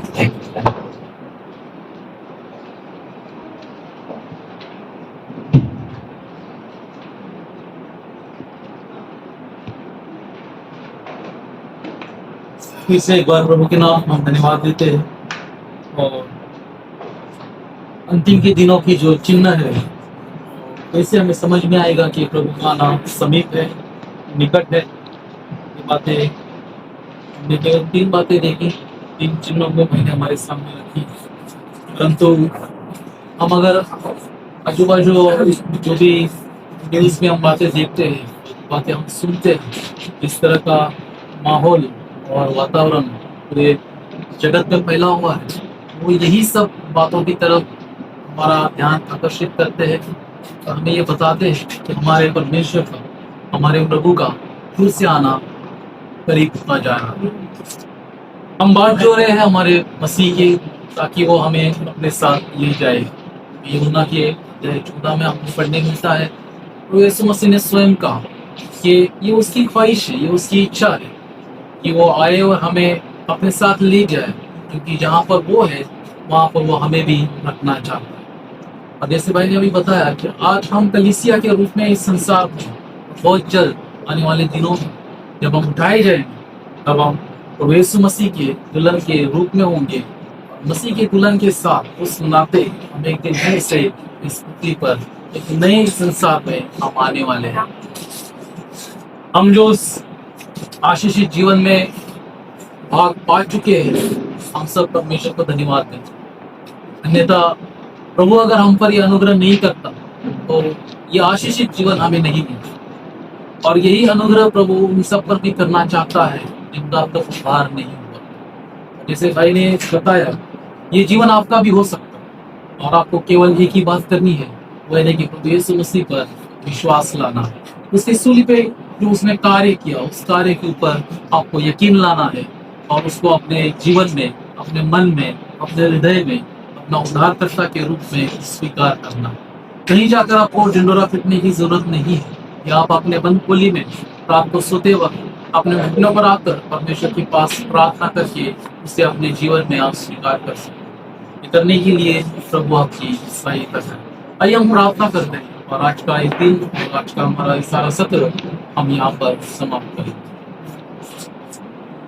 थोडे देवा धन्यवाद देतो, तुझे आभार मानितो, पुन्हा एक तुझ्या पवित्र वचनात बसन प्रभू तुझं वचन फार स्पष्ट आहे आणि ते आम्हाशी बोलणारं असं आहे।